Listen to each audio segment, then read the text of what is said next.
Bizde salamlamaktan hoşalıq. Biz o anlama gelmesin ki bu torpağı sahiplenirik, hamımızın torpağıdır. Tabii ki biz burada biraz zamanımız çok olduğundan göre sizleri bu torpaqda görmek bizim her birimiz için hoşdur. Allah bizlere elimizde, obamızda, xeyir işler, bayram tədbirləri keçirmək nəsib eləsin. Var olun, hər birinizə evində uzun ömürlü, xoşbəxt, bayram ovqatlı bir ömür arzulayıram. Şahımız gəlir, vəziri ilə, vəkili ilə.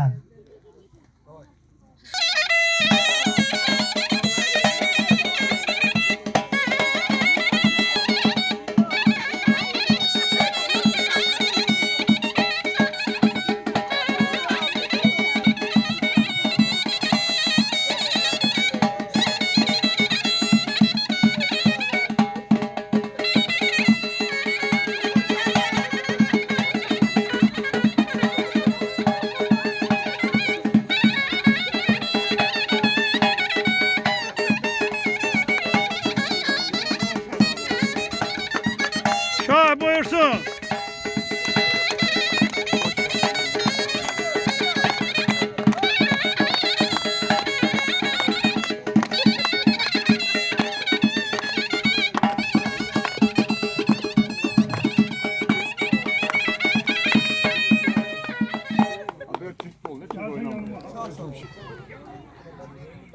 Ben de bu əziz günündə hamınızı salamlayıram. Allah hər birinizi bir elimizdən, ruhumuzdan eksik eləməsin. Var olasınız. Yəni biz sizsiz heç kimi. Sağ olun, bir daha bayramınız mübarək olsun. Salamlayıram. Gördüğünüz kimi sizin her birinizin burada yeri var. Ne məndəki sizsiz bu torpağın değeri yoktur. Biz burada oldukça bu torpaq değerlenir. Bu torpağın nakışı, incisi sizlersiniz. Allah sizleri dediğim gibi her zaman xoşbəxt diləsin. İndi də bayram tədbirimizi keçirmək üçün İlham müəllimə bu istəri bizə yaradan əsas sahibkarlarımız var ki, şəhidlərimiz, onları yad eləmək təbii ki hər anlamda bizim yaddaşımızda dururlar. Çin əzaların qoyublar, onları da acil diləyirəm. Deməli, hər əlimizi anmaq üçün bir dəqiqəlik sükutlə onların xatirəsini anaq.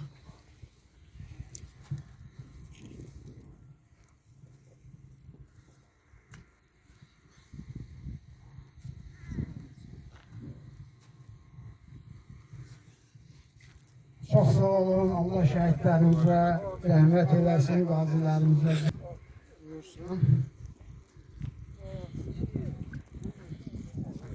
Sizin hər birinizi burada eləşən hər kəsin adından, kəs cəmadımızdan özləri təşəkkürümüzü bildiririk ki, burada qayıb istifai bildirəm.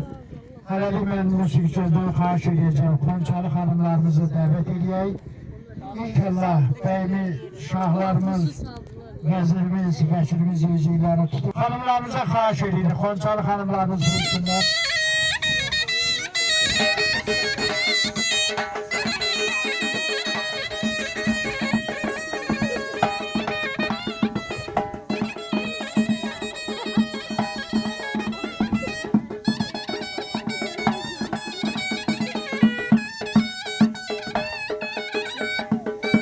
Alkışlar hanımlarımızı, reksel alkışlar. Reksel hanımlarımıza, reksel de buyursunlar reksel.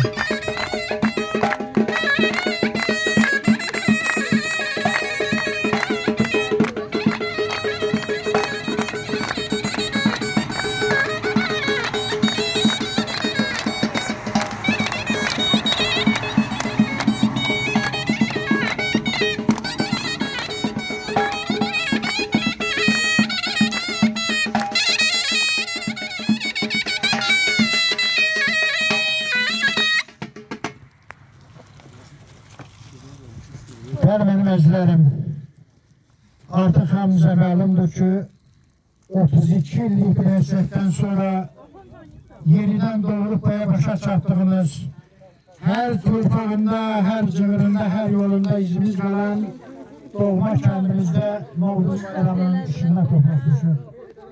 Bu sevinci bizə bəxş etmiş şəhidlərimizin ruhu qarşısında baş əyirəm. Qazilərimizə, əsgərlərimizə Allah taladan can sağlığı arzulayıram.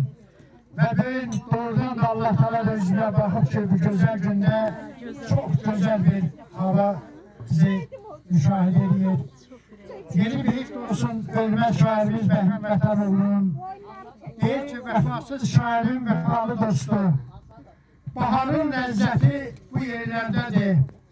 Vətəndən ayrılan Vətənoğlu'na elin məhəbbəti bu dağlardadır. Mahsud tüfəyli dillə çobanın çalır havasını erir obanın. Dünya görmüş min axsaslı babanın nağlı söhbəti bu dağlardadır. Köhlənin kəhəli vermir zəngi, gəlir at üstündə ərəb zəngi, Nəbinin tüfəngi Koroğlu zəngi, tarixin hikməti bu dağlardadır. Və mən indi bir musiqi xahiş edəcəm, bu üçün musiqiçilərə sonra Rafael müəllimə xahiş edəcəm. Burada iştirak edən buna bir tarixdir əlbəttə. Bizim Zamin Rəşidoğlu da tarixin yaddaşına göstərir bunları. Bir qarşısında inşallah əldə edəndən sonra bu bizim üçün ən əziz bir bayrama çevriləcək. Sonra Rafael müəllimə xahiş edəcəm, iştirak edənlərin adlarını bir-bir burada qeyd edəcək.